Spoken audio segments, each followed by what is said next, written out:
Thank you, Kalani, for your kind introduction. And welcome to the topic analgesic in clinical dental practice. Actually, the analgesics or painkillers are the group of medications which are prescribed by medical and dental practitioners in their practice for most painful conditions in the body, including oral cavity and the head and neck region. Actually, in our discussion, actually I have divided pain into two categories: nociceptive pain and neuropathic pain. Actually, nociceptive pain, they are actually originating in the nociceptors present in the peripheral nervous system of the body. Actually, these nociceptors, they generate the signals and send it to the central nervous system. So whereas neuropathic pain, actually these signals are originated within the nervous system. So that is the difference between the pathophysiology of nociceptive and neuropathic pain and neuropathic pain. Nociceptive pain is a physiological activation of pain receptors in the peripheral nervous system, as I told you, nociceptors.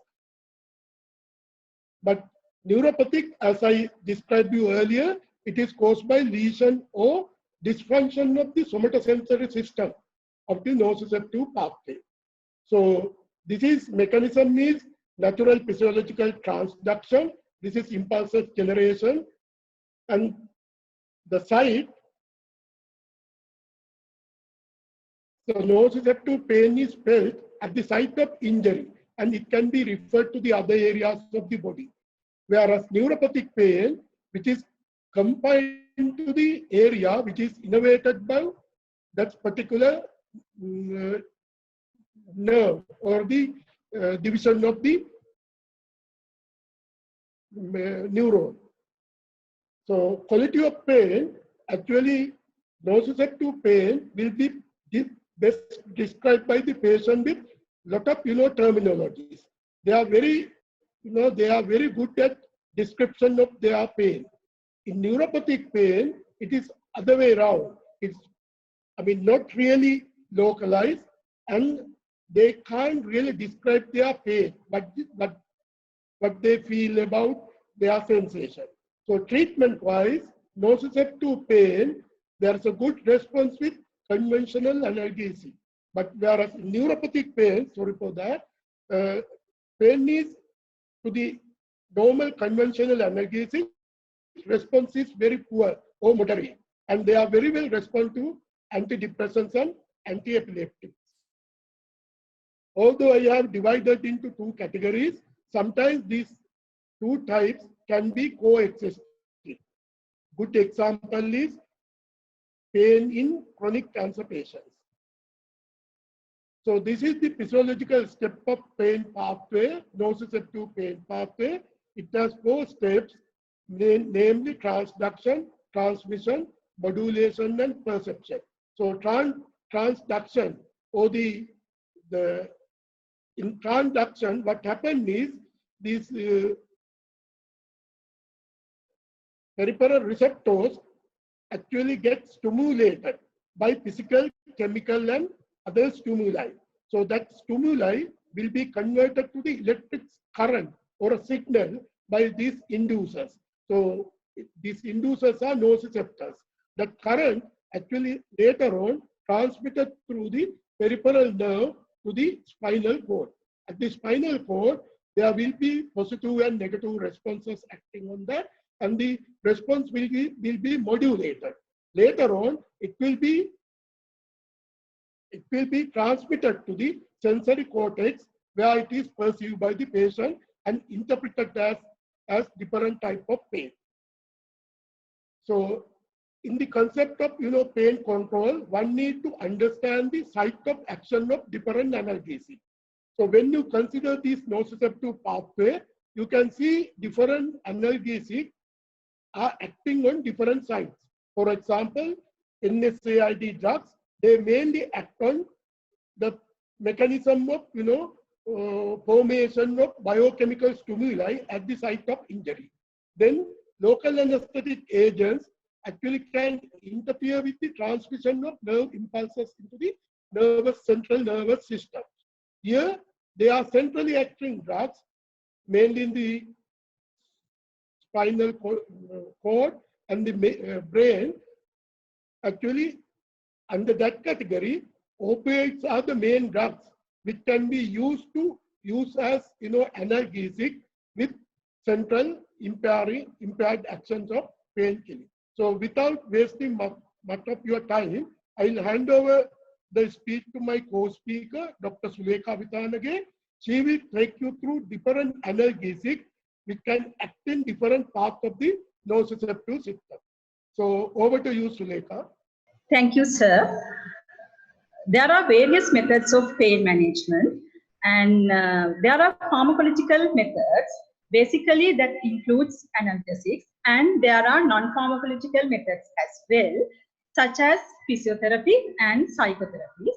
And surgical methods includes neuroablation and neurectomies and neuromodulation. Today, we are basically going to talk about pharmacological methods. So when you consider about pharmacological methods of analgesia, there are non-opioid analgesics, that is mainly NSAIDs and acetaminophen, and opioid analgesics includes morphine, pethidine, like opioids, and compound analgesics, that is combined analgesia, which contains multiple active agents such as Panadine and paracetamol and codeine, and aspirin and codeine. There are adjuvants as well. Adjuvants are co-analgesics. They are not primarily analgesic agent, but when given combined with analgesic agent, they boost the action of analgesia. For example, we can say anticonvulsant agents such as carbamazepine are can consider as an adjuvant, and steroid also can be considered as an adjuvant. And finally, there are local anesthetics. Today, we are basically going to discuss about non-opioid analgesics, opioid analgesics, as well as little bit about compound analgesics. If you take the definition of analgesics, analgesics are the drugs that selectively relieve pain by acting in the central nerve system or on the peripheral pain mechanism without significantly altering the consciousness. So we will first move into non-opioid analgesics. There are basically 4 categories, and first one is non-selective COX inhibitors, that is conventional NSAIDs, and like aspirin and ibuprofen, and then preferential COX-2 inhibitors, which inhibits both COX-1 as well as COX-2, but preferentially they inhibit COX-2, and then selective COX-2 inhibitors like celecoxib, and analgesics, antipyretics with poor anti-inflammatory action such as acetaminophen or your familiar paracetamol. And this is the same classification shown in more elaborative way. If you consider about the non-selective cyclooxygenase inhibitors, there are salicylate derivatives, propionic acid derivatives, acetic acid derivatives, phenamic acid derivatives, that is methanoic acid, and pyropyrrolate derivatives, and oxycam derivatives, and indole derivatives. And then here you can see the mechanism of action of NSAIDs. If you can remember, NSAIDs inhibit cyclooxygenases, which is an enzyme that converts arachidonic acids into prostaglandin. Prostaglandin is the inflammatory mediator, and when cyclooxygenase is inhibited, prostaglandin synthesis inhibit, so that exert anti-inflammatory, analgesic, and antipyretic effect. On the other hand, prostaglandin is significantly important in maintaining bodily mechanism. It inhibits gastric acid secretion and stimulates synthesis of gastric mucus.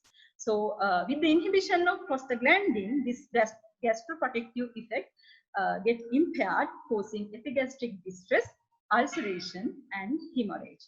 And prostaglandin is equally important in maintaining renal blood flow, specifically in the patients with impaired renal function. So because of the prostaglandin inhibition, renal blood flow gets affected, and it cause sodium and water retention, edema, and ultimately interstitial nephritis and acute kidney injury. And all of you know that NSAIDs inhibit platelet thromboxane A2 either reversibly or irreversibly. Usually in aspirin, it is inhibited irreversibly, and with other NSAIDs, it inhibits reversibly. So with this antiplatelet, with this inhibition, the platelet aggregation gets affected, causing anticoagulant effect of NSAIDs. So this cartoon will show basic pharmacological actions of NSAIDs such as anti-inflammatory action, analgesic, antipyretic, antiplatelet, and it can be used therapeutically to closure of the ductus arteriosus in newborn. So what are the common adverse effects of NSAIDs? Basically, most of these adverse effects are due to inhibition of prostaglandin, and the commonest one is gastritis and peptic ulceration with bleeding, and the second one is platelet dysfunction, as I mentioned earlier, and it can cause acute kidney injury in susceptible patients, and sodium and water retention with edema, and again NSAID hypersensitivity is very common phenomenon, and it can cause prolongation of gestation, and cardiovascular risk also there. So we will little bit look about NSAIDs gastropathy, which is the commonest complication. Not all the patients are at high risk of getting this problem. If the patient is having higher NSAIDs induced gastritis, gastric ulceration, or peptic ulcers, they are more liable to get this problem. So when you are prescribing NSAIDs, always you should ask about previous gastric irritation history, and always you should prescribe antacid with the NSAIDs.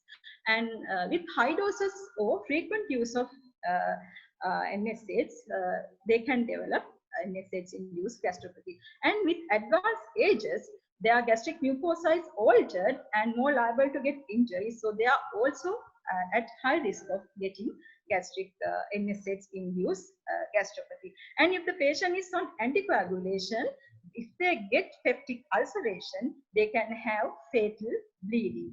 And concomitant steroid uses.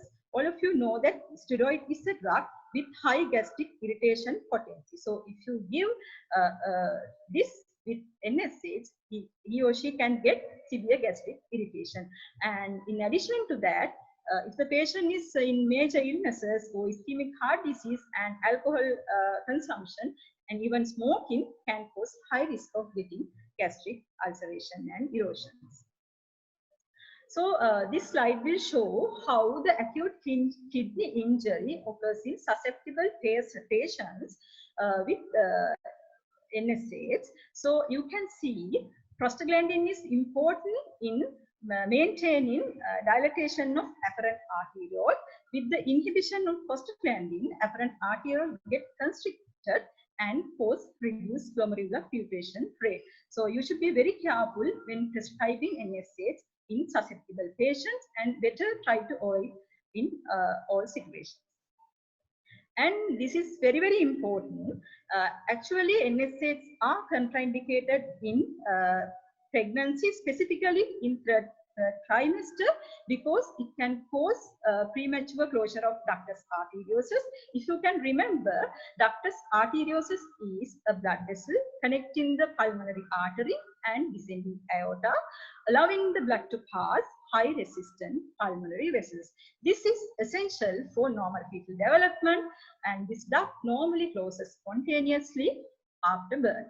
However, with intake of NSAIDs, it limits the production of prostaglandin and may lead to constriction or closure of the ductus arteriosus, causing pulmonary hypertension and eventually fetal death. So this is very, very important, and you should remember.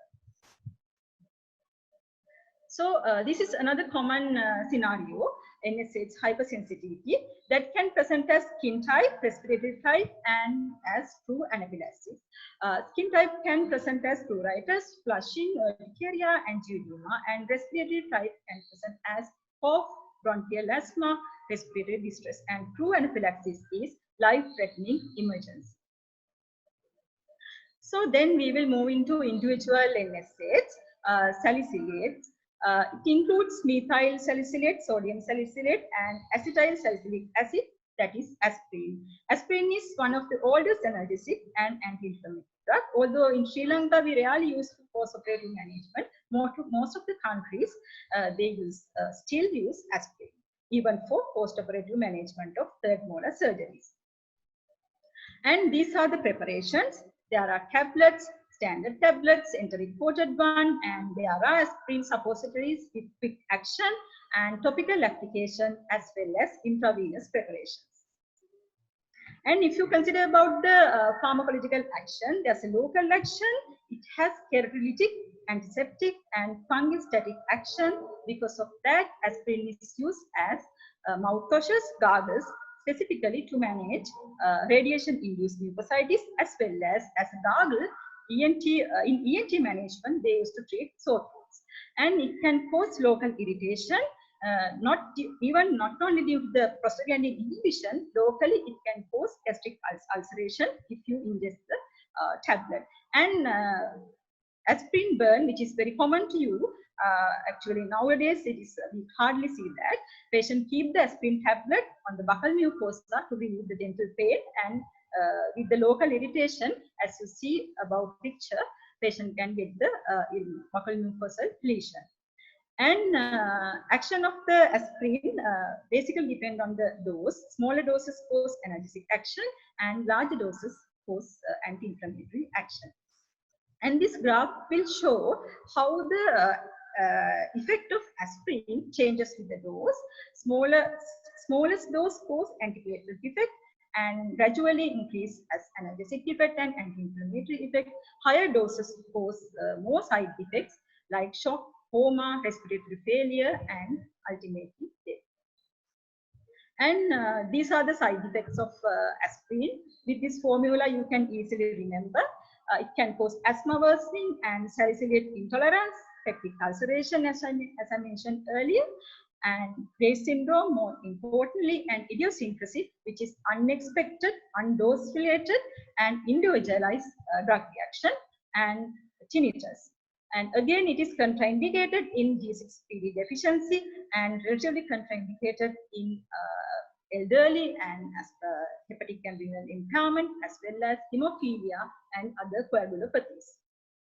So this is the brief illustration about Graves syndrome. Actually, exact mechanism of action is not known. If the patient is having varicella or influenza A and B, like viral infection, if the patient is given salicylate to control fever and pain, he can get progressive encephalopathy with hepatic dysfunction, like fulminant hepatitis and cerebral edema, which can be fatal. Because of that, aspirin is contraindicated in children below 12 years of age. And then we'll move into next group of NSAIDs, that is propionic acid derivatives, which includes ibuprofen, naproxen, ketoprofen, and flurbiprofen. These are the doses. You can always refer to BNF whenever necessary. And ibuprofen, which is very familiar to you, and it is popular in dentistry, and fewer side effects compared to the other NSAIDs. It is ranked as NSAID with lowest GI risk, that means gastric irritation risk, in all the studies. And it can be prescribed for the children. And this slide will show the analgesic efficacy of ibuprofen. The smallest clinically useful dose is 200 milligram, and it is superior to aspirin or paracetamol in dental pain management. And duration of action of ibuprofen is 400 milligram will last about 6 hours. And then ibuprofen and acetaminophen, that is paracetamol combination, can be used as combined analgesia. Combined preparations are also available, and you can give together. It is very, very effective in management of post-operative pain of third molar surgeries. Actually, this graph will show you how the analgesic efficacy, that is indicated with mean pain relief. And this below blue line shows how the pain is relieved with 1 gram of paracetamol, and then green line will show how it is relieved with 400 milligram of ibuprofen, and finally the orange line will show how it is relieved with the combined analgesia of ibuprofen and acetaminophen. So this graph will show the analgesic efficacy. So the next propionic acid derivative, naproxen, it is also a very good analgesic agent. And however, more GI side effects are there than ibuprofen, but the action is long lasting. So you have to give only twice a day. So because of that, compliance is good. However, it is not recommended for the children.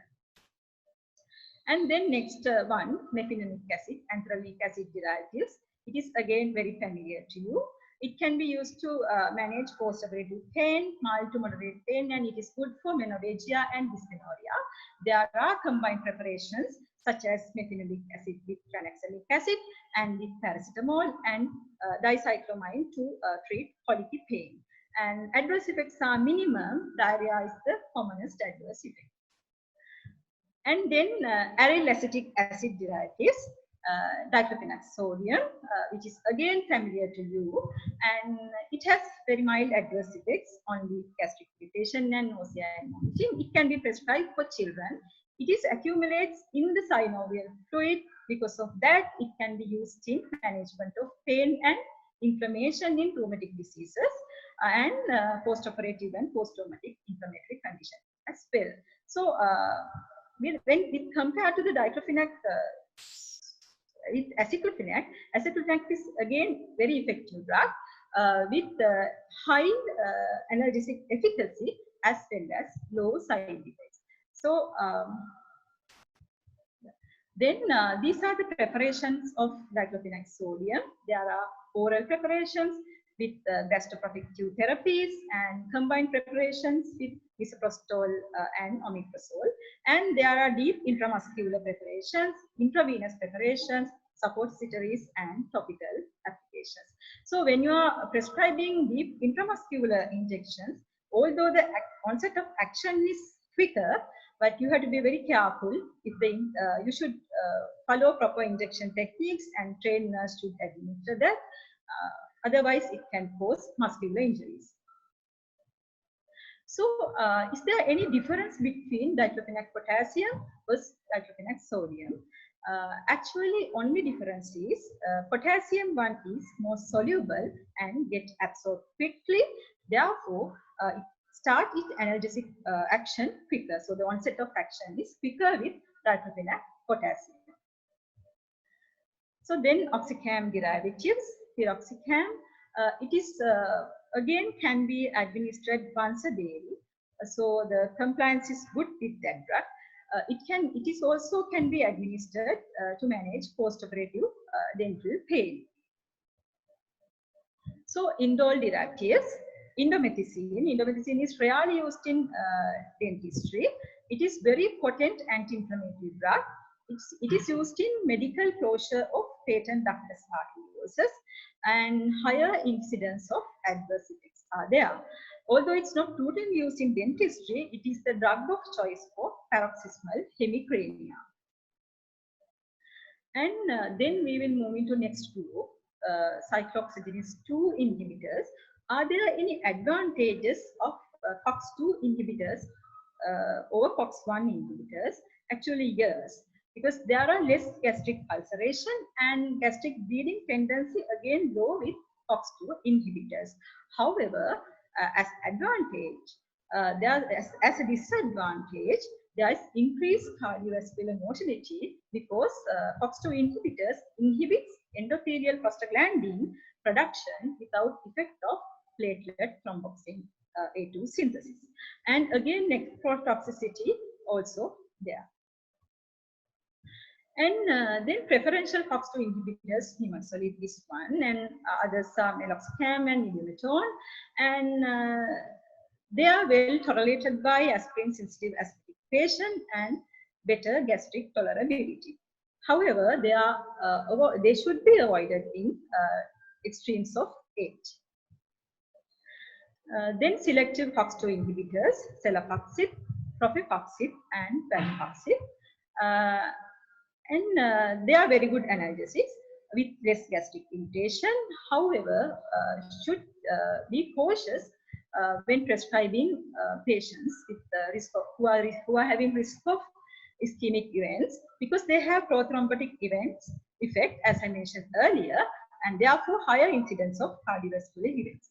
And studies in animal has shown inhibition of HOX2 can cause interference of bone healing, and they are contraindicated in NSAIDs hypersensitivity, and celecoxib specifically contraindicated in sulfur allergies because it contains sulfur substitutes, and even HOX2 inhibitors are contraindicated in aspirin sensitive asthma, and it is not being given in coronary artery bypass graft setting even before and recently after the surgery.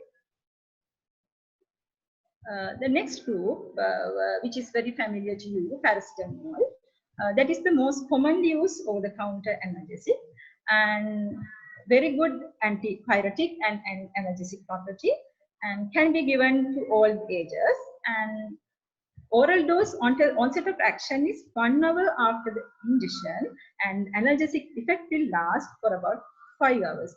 Although the adverse effects are minimum, poisoning is common. It is contraindicated in hypersensitivity, paracetamol allergy, and severe hepatic impairment. And then what is the paracetamol poisoning can occur due to suicidal attempts, as well as it can cause poisoning in small children because their hepatic metabolism is not that mature. So in adult, maximum dose is 8 tablets per day, and for children, 60 milligram per kilogram of body weight per day. Even taking more than 20 tablets per day, adult can get paracetamol toxicity, and taking more than 12 tablets per day, more than 48 hours, can also lead to toxicity. So you should be very careful when you are prescribing paracetamol in long run. These are the preparations available. There are tablets in various forms, and oral solution, oral suspension, gel, and rectal suppositories. Even intravenous paracetamol is available in Sri Lanka now. Then next group of analgesics, opioid analgesics. And opioids are not the first agent for acute pain management in dentistry. It is mostly used with NSAIDs and paracetamol to boost their analgesic effect. It is used in management of cancer pain, and oral codeine is the mostly used in dentistry, and tramadol and pentacillin also being used, and injectable opioids basically used in perioperative setup. And there can be tolerance, dependence, and addiction. So you have to be very careful when you are prescribing, and it can ultimately cause opioid epidemic and opioid crisis like in other countries. This is the classification of opioids. There are natural opioids like morphine, and semi-synthetic opioids and synthetic opioids. This picture shows the Morpheus, a Greek god, belongs to who is the god of sleep and dreams, and the morphine name is formed from the name Morpheus of that god. And this is the mechanism of action. Actually, opioids are centrally acting. They inhibit transmission from the peripheral nerves and activate descending inhibitory pathway, and they alters limbic system activity.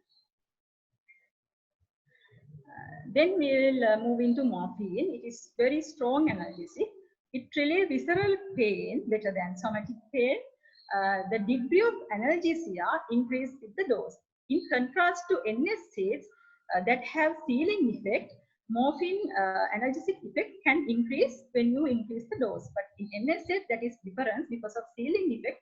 When you increase the dose after a certain level, the analgesic, you can't get any analgesic effect. Only the side effects are increased, as you have seen in aspirin.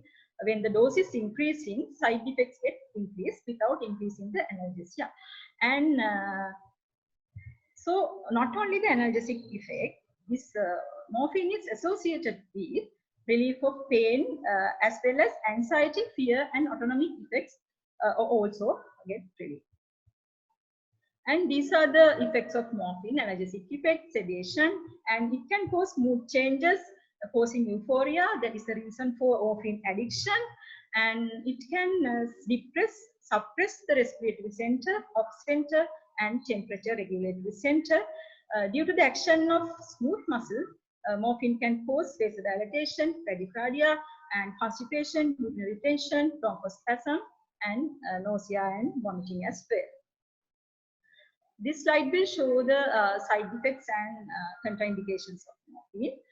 You can remember the side effects with this formula. Morphine causes meiosis and increased intracranial pressure. Because of that, it is contraindicated in acute head injury setup. And other contraindications are hypersensitivity to opioids and paralytic ileus. It is contraindicated again in severe bronchial asthma due to the respiratory depression and increased histamine release.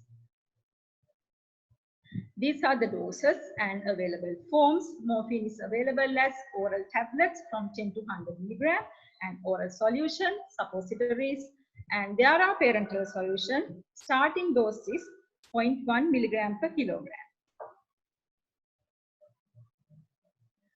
Then the next opioid is codeine. It is again familiar to you. It is a weak opioid with less side effects, and it enhances analgesic effect of aspirin and paracetamol. Because of that, it is used in combined analgesia. And codeine is used as antitussive. Because of that, you can see there a popular cough syrup, which is now currently banned in Sri Lanka due to illegal usage. These are the combined preparations with codeine. It can be combined with paracetamol and aspirin and ibuprofen as well. You can see there are some commercially available preparations as well. Next opioid is tramadol, which is again very familiar to you. It is for moderate to severe pain, and in addition to the analgesic effect, it has antidepressive properties as well. And it is relatively safe with less risk of respiratory depression and less dependency. And it is relatively potent than oral morphine.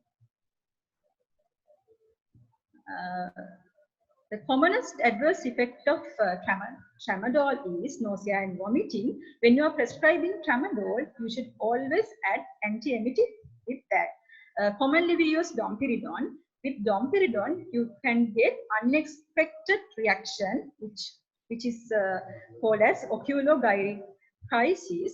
Suddenly patient gets spasm and eyes roll back and fixed in a particular position. So it is very distressful. It is not a life-threatening emergency, but it is very distressful to the patient as well as family. So nothing to worry, and it can be treated acutely with benztropine or diphenhydramine IMO IV injections. Next one is pethidine. It is synthetic opioid equal to morphine and less constipation compared to the morphine. It is absolutely contraindicated in patients on monoamine oxidase inhibitor, which is antidepressive agent. So starting dose is 1 milligram per kg. Actually, it is easy to remember starting doses of morphine and pethidine. Morphine is 0.1 milligram per kilogram and pethidine is 1 milligram per kilogram. These are starting doses. Then fentanyl. Fentanyl is rarely used in dentistry, used exclusively in anesthesia. There are transdermal fentanyl patches as well. And then methadone. Methadone is again useful for you when you are managing patients with opioid withdrawal, specifically in ward setup. And methadone is good for withdrawal symptoms. Naloxone is antidote, competitive antagonist of all type of opioid receptors. And this formula will show how you manage opioid overdose in emergency setup, actually not in the hospital.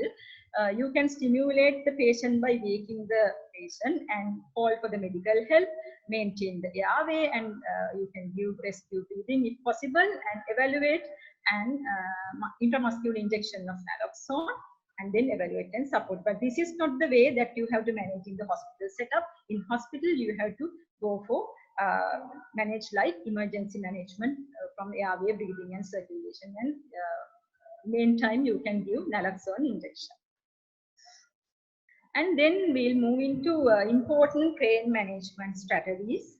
The WHO has proposed WHO analgesic ladder in 1986 and still valid. They have basically proposed these recommendations to manage chronic cancer pain, but can be applied to the other pain modalities as well. First one, from simple recommendation, first one is by mouth. You should always try to give analgesics by oral route first, by the clock, and you should give analgesics on time, not on demand. Always you should follow particular dosing interval and individualize for the patient. You have to, because the pain is very, very subjective matter, and you have to individually assess the patient and decide on analgesic agent.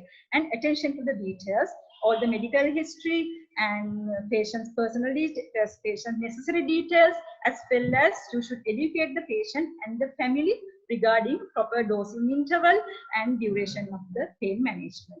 And in addition to that, whenever you manage the pain, always better to use pain scale.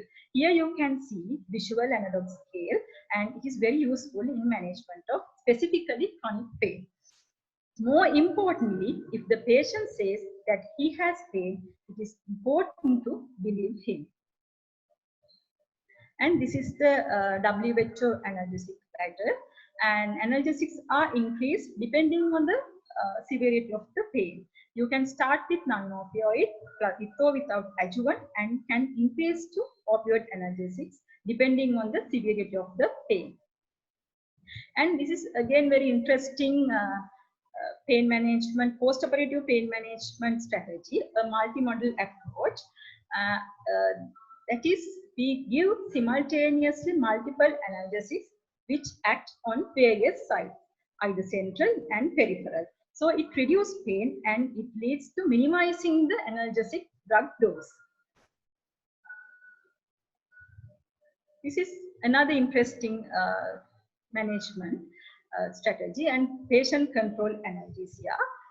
This is basically used in ICU setup when the patient is if the patient is fully alert. There's a particular infusion pump which is properly programmed to avoid overdosing, and pump control is given to the patient. And when patient experiences pain, patient can administer drug. When the drug is working, patient can experience the drug effect. If the patient's pain is not going to relieve, he can administer more analgesics until he gets proper pain control. And this is preemptive analgesia. It is again a pain management strategy. You give analgesic agent before you induce any kind of noxious stimulus, even before local anesthetic injection. So it prevents central sensitization and reduce hyperalgia, and it prevents acute pain, and because of that, chronic pain is also not going to get in these patients. For example, before third molar surgeries, you can give 2 paracetamols to the patient even before giving local anesthetic agent. And even general anesthesia setup, usually anesthetists are introducing rectal suppositories before after general anesthesia to get this effect. Finally, this statement was made by eminent neurologist who lived in 1894. He mentioned that it is a shame that we possess Such insufficient knowledge concerning the character of pain, those symptoms which represent the essential part of all bodily suffering of man. Even after more than 100 years, we still should think whether we pay sufficient concern, sufficient attention regarding the one's pain. So with that, I'll end my presentation. I would like to hand over to Dr. Kalani to continue with the poll. Thank you. Thank you, Dr. Sulekha, for that very interesting presentation. And shall I start launching the first poll question? I think the attendees can click on their answer. I will wait for some more time, sir, because only 20% has answered so far. Is it okay, sir? Yeah, that's okay, fine. We'll give extra little time. Yes. Can we see the results, Kalani? Yes, sir. Since only 45% has answered, I was waiting at least until it becomes 50%. Yeah, right, sure. Yes, it's almost 2 and 40 minutes now. Shall I end the poll, sir? Because we have almost given 3 minutes now. Okay, right. Shall we end 2% that? has answered. We come to the results. Yes, I'm sharing the results now. Yeah. So actually very interesting results. The thing is all 6 answers are correct. And actually I would go for actually the least percentage of, being, given the correct answer. That is the number 3. Actually, the thing is this, this is pain, patient presented in the middle of, early in the morning with severe pain, Monday.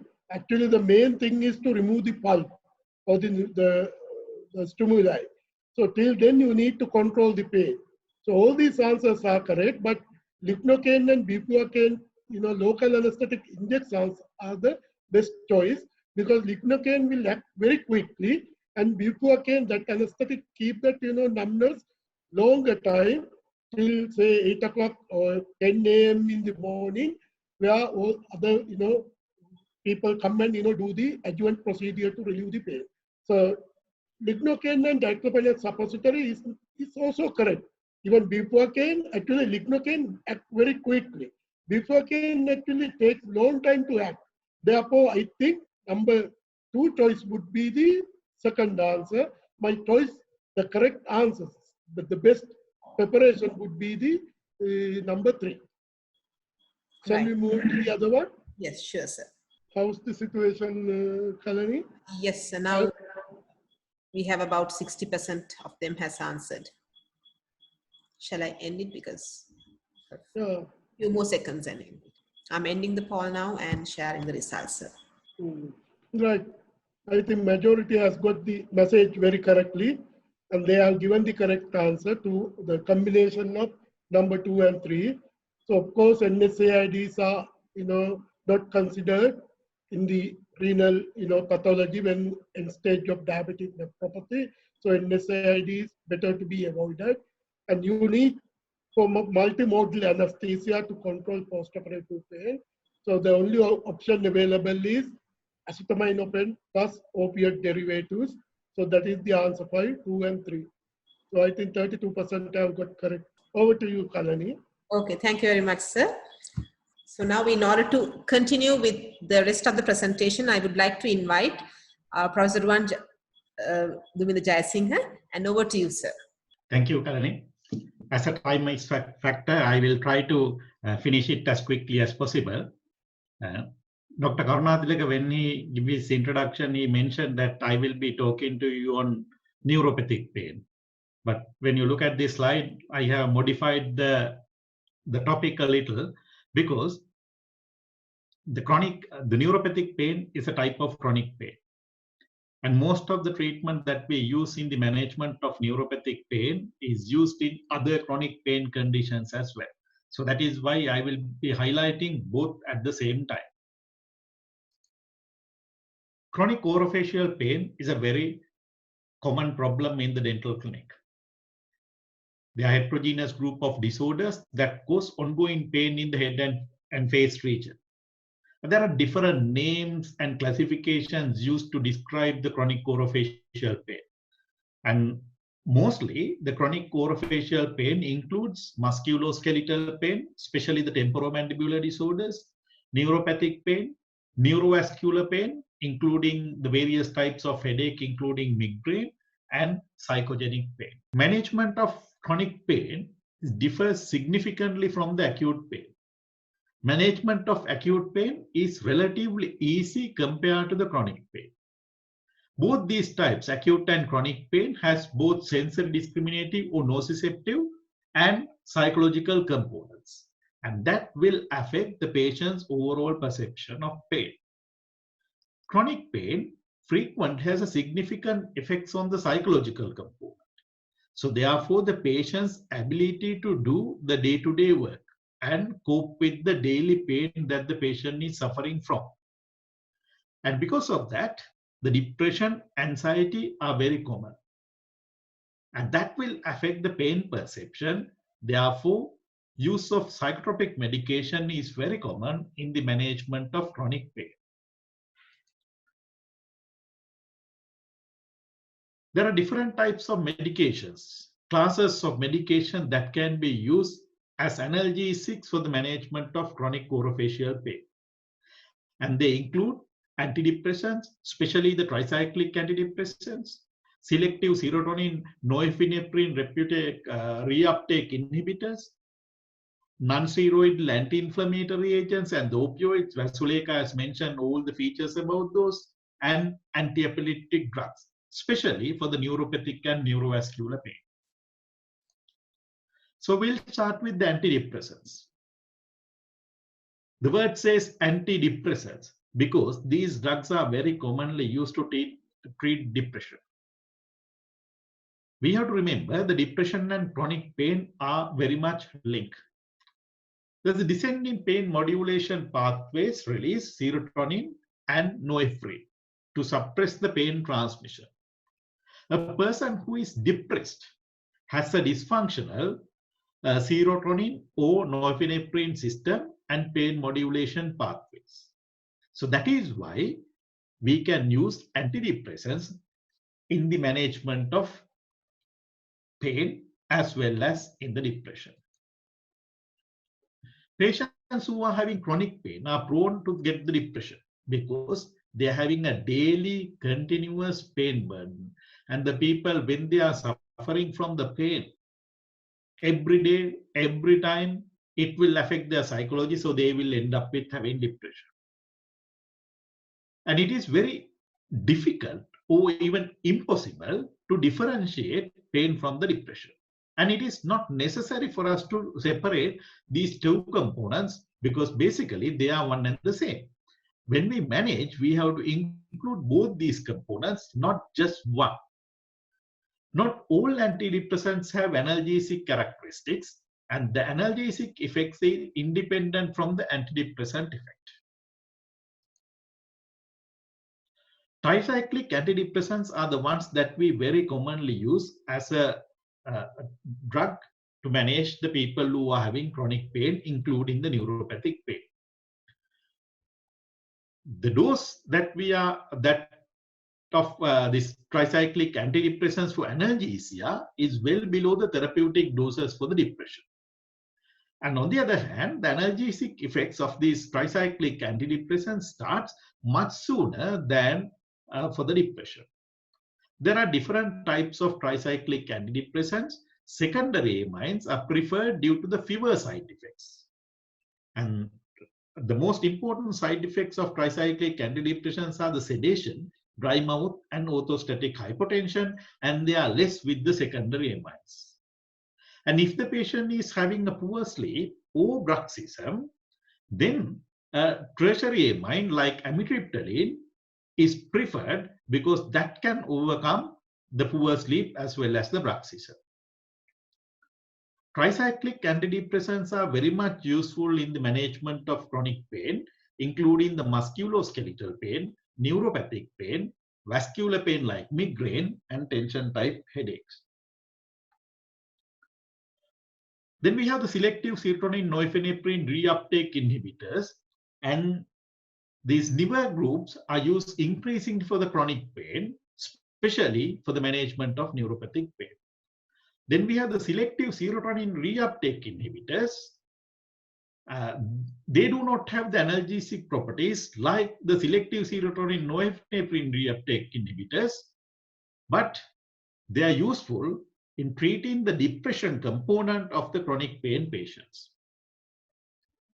And we have to remember both these groups of drugs can initiate bruxism in some patients. So therefore, bruxism secondarily can induce some pain in these patients. So you treat one pain condition and the patient will end up with a different pain condition. Anti-epileptic drugs. This is very commonly used in the management of neuropathic pain, as well as in primary headaches. They limit neuronal excitation and enhance the inhibition. There are different sites of action, including the voltage gain ion channels like sodium and calcium channels, ligand-gated ion channels, and GABA receptors. Carbamazepine, which comes under the anti-epileptic drugs, is the first-line treatment agent for the management of trigeminal neuralgia. But unfortunately, the carbamazepine have many adverse effects, and it can induce serious blood dyscrasias and hepatotoxicity, requiring careful and regular laboratory monitoring. Lamotrigine is another useful drug in the management of trigeminal neuralgia and other neuropathic pain conditions, but it can give rise to life-threatening rash. So therefore, the lamotrigine is taken as the second line or the third line agent in managing these conditions. Gabapentin is introduced recently. It develops to mimic GABA, but it has no effect on the GABA receptors. It inhibits the CNS voltage-dependent calcium channels, which is involved in pain transmission. Exact mechanism of action of the gabapentin is still not very clear because recently it has shown to increase the GABA synthesis. Gabapentin is very much useful for a wide range of pain conditions with minimal side effects, except for the sedation and sometimes fluid retention. Rarely, it can cause some confusion as well. Gabapentin is renally excreted, unchanged, and it's not binding into the plasma protein significantly.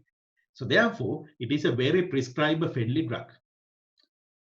We have newer anti-epileptic drugs, and these are very much useful in the control of pain. One example is pregabalin, where we can have the effect in managing the patients with trigeminal neuralgia and other neuropathic conditions. The biggest advantage of these newer anti-epileptic drugs is that they lack the serious side effects that is having with the carbamazepine. Oxcarbamazepine functions similar to the carbamazepine, but without the significant incidence of serious blood dyscrasia that you will get with carbamazepine. Oxcarbamazepine have a relatively high incidence of hyperammonemia and syndrome of inappropriate antidiuretic hormone hypersecretion, and these can occur with the other types of anti-epileptic drugs as well. The big disadvantage of oxcarbamazepine compared to the carbamazepine is the cost. So now we will discuss a little bit about the neuropathic pain and the management of neuropathic pain individually. Neuropathic pain is very complex, and it's a very chronic pain state that usually is accompanied by the tissue injury. The neuropathic pain can have a serious effect on the quality of life of the patient. So these are the treatment that we can use in the management of trigeminal neuralgia, which is the most commonest neuropathic condition that we will encounter in the dental practice. First line treatment for trigeminal neuralgia is carbamazepine. So the initial dose of carbamazepine that we must start is 100 milligrams twice a day, and we can increase up to 1.5 grams a day in divided doses. And we have very strong evidence for the use of carbamazepine in the management of trigeminal neuralgia. The oxcarbamazepine is also having the same effect, but not as good as carbamazepine. So the initial dose will be again 150 milligrams twice a day. We can increase it up to 1.8 grams a day in divided doses.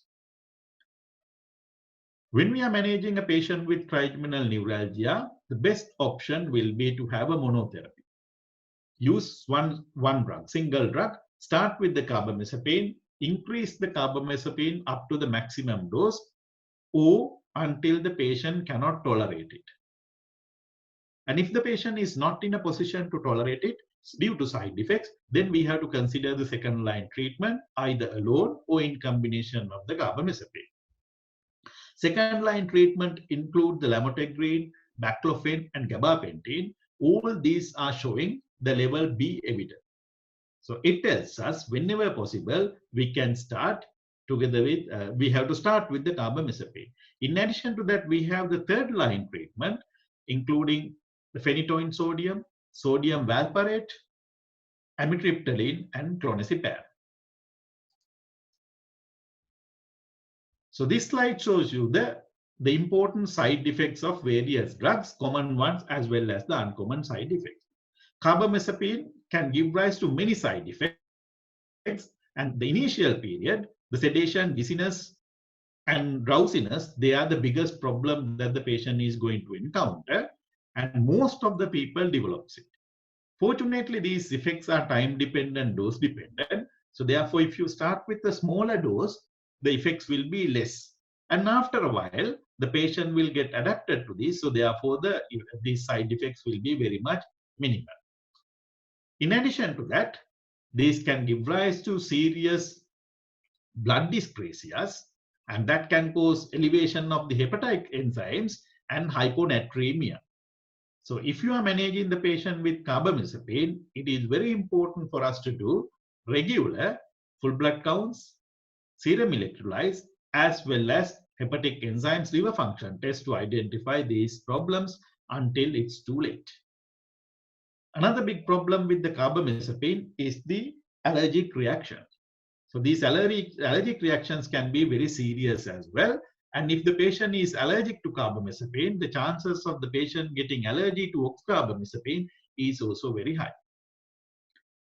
The lamotrigine, the biggest problem, the most serious side effects is the skin rash, which can go up to the Stevens-Johnson syndrome or toxic epidermal necrolysis. The baclofen is a well-known anti-spasmodic drug, and it can cause drowsiness, dizziness, hypotension, and more importantly, the constipation. Sometimes it can be a very bad constipation. Baclofen can give rise to withdrawal symptoms. So therefore, whenever we are going to stop the drug, we have to do it gradually. All these anti-epileptic drugs are notorious to cause reactions with other drugs. So drug interactions are very common with these drugs.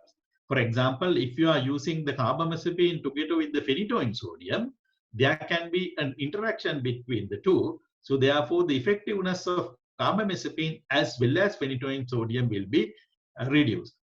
So combining the carbamazepine and phenytoin sodium is not a very good idea. And that can have most of the anti-epileptic drugs can have a the interaction with the oral contraceptives as well. Trigeminal neuralgia, there are some topical options as well. This may not be the primary treatment modality, but we can use medications as topical treatment also. When you have an intraoral trigger zone, the topical medication works better because they will absorb quickly via the oral mucosa. And these topical options, topical drugs include the anesthetic agents, capsaicin, anticonvulsants, anti-inflammatories, either alone or we can use a combined formula. But if you are going to use combined formula using few or more of these drugs, we need a good pharmacist who can do the preparation for us. The first line topical medication for the management of trigeminal neuralgia is the topical anesthesia with or without capsaicin. Anesthetic, the common ones are the benzocaine and lidocaine. So we can apply a very thin layer. Most of the time, these thin layers are covered with the along with the aura base. So it will help us to absorb them better.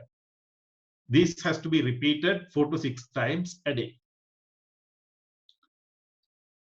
Burning mouth syndrome is a very problematic condition for the management. It's very difficult to manage unless we identify a possible cause like diabetes. Otherwise, it is something very difficult. The people tend to come again and again. So these people are having characterized burning sensation of the oral mucosa where we cannot identify a possible cause. The tongue is the most common site of involvement. There are different reasons and different components of the burning mouth syndrome, including the anxiety, depression, and the stress. So therefore, whenever we are managing the patient with burning mouth syndrome, we have to include all these components in our management plan. So the pharmacological agents in managing the burning mouth syndrome includes the topical medication as well as the systemic medication. So the topical, most commonly used topical medication is the clonazepam. In addition to that, we can use local anesthetic agents as well as capsaicin. Systemic medication, we can use clonazepam as well as tricyclic antidepressants. But whenever we are using the tricyclic antidepressants, we have to be a little careful because we know the tricyclic antidepressants can give rise to a dry mouth as a side effect, and the dry mouth itself can give rise to a burning sensation.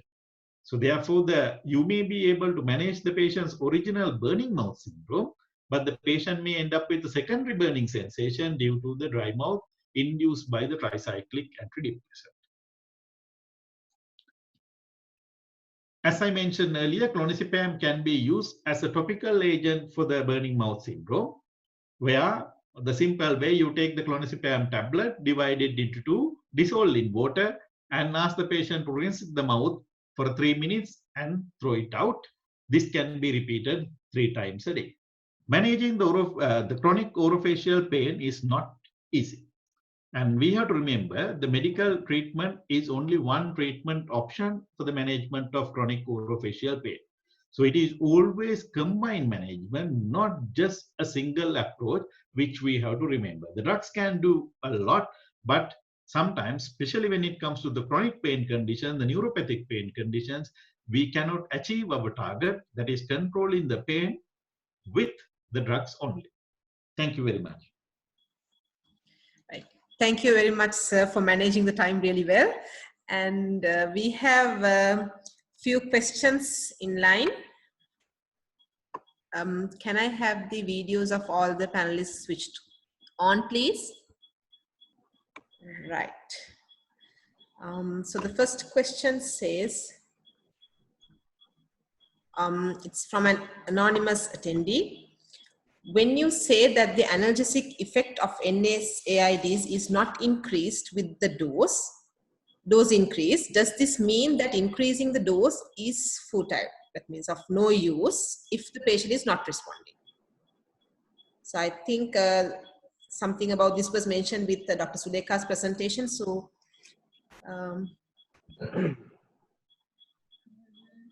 yes, yes, actually, what I mean is due to the ceiling effect of NSAIDs, when you increase the dose after a particular level, you won't get a positive analgesic response. You get only side effects of the particular drug. But anyway, when you are increasing, actually you can increase the dose to some extent depending on the particular analgesic and depending on the maximum dose. Always you have to refer to the maximum dose that can be given. And on the other hand, you have to assess analgesic efficacy. And I said earlier, because you have to use pain scale always. So by giving analgesics, you can keep visual analog scale like scale, and you can assess the analgesic efficacy and pain relief threshold, and depending on that you can decide. However, increasing the dose per se won't give positive effect in NSAIDs because of the ceiling effects of that drug. But that is different in morphine, because when you increase the dose, analgesic efficacy also gets increased with the opioids. I think sir will Yes, like sir. There's anything to be added to that question? Actually, Sulekha explained it very nicely. NSAIDs, they have a ceiling effect, maximum dose. So even you increase more than that, the efficacy won't be changed. Compared to the opioids, actually you can increase. There is no actually ceiling, margin or ceiling effect with the opioids. So NSAIDs, and other thing is within the NIH-SID groups, I mean, people will have different response to the different preparations. So if one patient is effective against aspirin, may not mean that all the patients are effective against the aspirin. So for that another person, another NSAID preparations may be found effective and safe. So always there is a variation in the NISD spectrum. So depending on each and every patient, you need to plan new anesthetic or analgesic protocol to control the pain. Right. Thank you very much, sir. And the next question is also about NSAIDs, and by an anonymous attendee. He's asking, are NSAIDs contraindicated during lactation period? Actually, proper details are not given whether it's really contraindicated or not. I think it can be taken, but with the with cautions, because if other type of analgesic is available and if it is effective, you can always use, because some amount can transfer to the baby with breast milk, and it says that ibuprofen is safer to use during lactation, and you can always use acetaminophen. But when there are real indications like inflammation and rheumatoid condition, I think you have to use that. Right. Okay. Thank you very much for that explanation. And the next one is to Professor Ruwan Jayasinghe. Sir, could you please describe the management of post-herpetic neuralgia? Thank you. Post-herpetic neuralgia, actually, the management starts before the patient developing the post-herpetic neuralgia. So the best is to avoid the patient getting the post-herpetic neuralgia. If you can do that, that will be the idea. When a patient comes with the herpes zoster, either with the blisters or immediately after, some of them encounter pain. That is not post-herpetic neuralgia. By definition, to define it as post-herpetic neuralgia, the patient must have pain at least for a few months. So if the patient is having pain together with blisters, so after that, you manage the herpes zoster, and on top of that, add some drugs which will reduce the pain. So the best drug to start with is amitriptyline.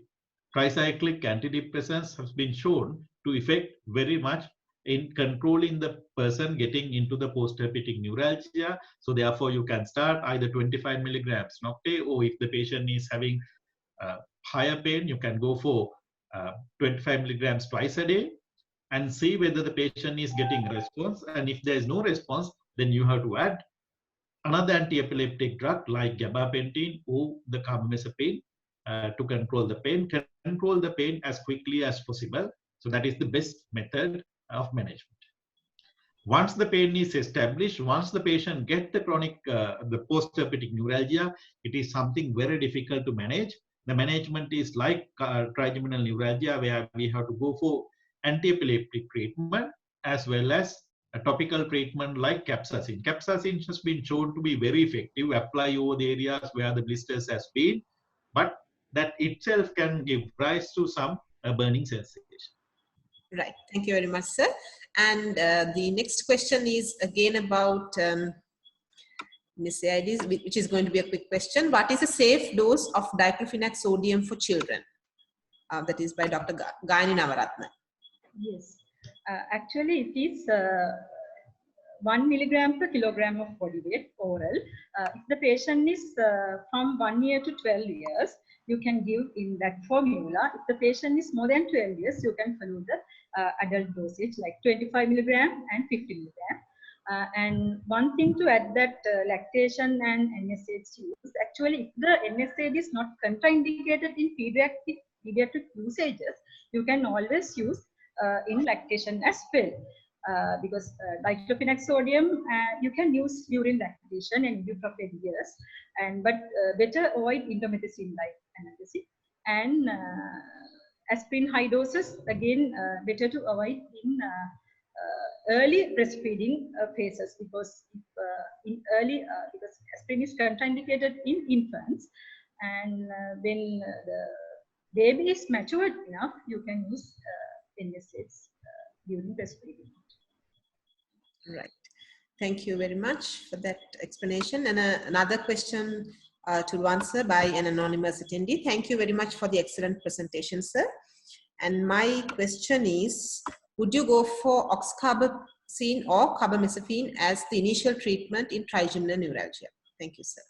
I start with the carbamazepine, knowing that it is having a lot of side effects, simply because most of the patients who are coming to us is not in a position to afford it. And other thing, the carbamazepine is more effective than the oxcarbazepine. So the drug of choice will be carbamazepine. And if the patient is getting any type of reaction or side effects where the patient cannot tolerate it, then we will go for the oxcarbazepine. Then another question to Dr. Sulekha. Again by an anonymous attendee. You mentioned ibuprofen works for 6 hours, but we are prescribing them 3 times a day. How does it work? Actually, that means 8 hours. So that is mean duration, because 6 hours has been given as mean duration. For that depends on patient to person to person, and so I think practically always we should correlate with our clinical practice. Although we say in theory like that, if the ibuprofen is effective in 3 times a day, you can always prescribe as such. I think sir still add something to that. Anything? Ibuprofen is given 8 hourly, so I don't think it is, I mean, much of a demarcation between 6 hours and 8 hours. So it is usually given, 3 times a day. Even sometimes, depending on the patient response, I think it could be even given twice a day. Right. Thank you very much, sir, for that explanation. And the next one is by Dr. Ramya.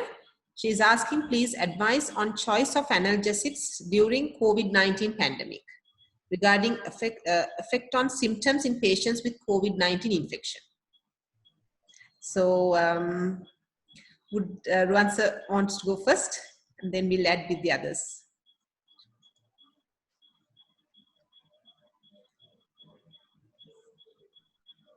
I can't see a reason for us to change our pain management strategy in a patient who is having COVID-19 infection.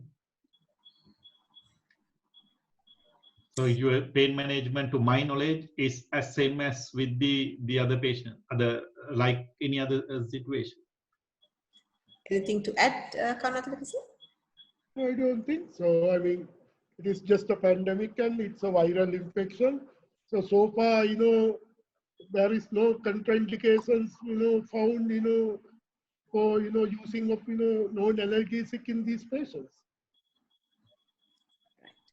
So that answers this question. And we have 2 more questions to go. Again, directing to Dr. Sulekha. What adverse effects does NSAIDs have on young babies? Actually, not all the NSAIDs cause adverse effects. So as I mentioned earlier, even aspirin can cause Rett syndrome in pediatric patients, and even ibuprofen. and sometimes their organs are not matured enough properly, and if the drug is having high renal and hepatotoxicity, sometimes it can affect. So in naproxen like drug, better avoid in pediatric usage. So I think those are the things. And sometimes they can even get gastric irritation, because the babies, it's easy to get gastric irritation, and they can have some feeding problems as well. Right, thank you very much for that. And the last question is, what is the best sedative which can be added as adjunct with analgesics? I would like Ruanza to answer for this question, the last one. Can you repeat the question, please? Sorry. What is the best sedative which can be added as adjunct with analgesic?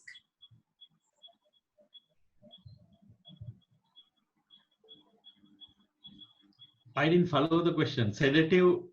The best sedative which can be added as an adjunct with the analgesics. I think the attendee is trying to ask what is the sedative that can be used together with an analgesic. Still, I'm not following the question, simply because I'm just wondering what the purpose of having the sedation in this particular case. We try to use the muscle relaxation, the stress reduction, but the sedation, I cannot see a reason for us to get the sedation unless the patient is having something to that matter. Now, for example, if the patient is not having the sleep, and if the patient is having pain, and if the pain, the sleep is disturbance due to the pain, yes, in that case we can consider the best will be the amitriptyline, because the amitriptyline will have multiple effects. But when we add amitriptyline together with the other pain management strategies, our main purpose is not to get the sedation, unless the patient needs it. I hope that I answered the question.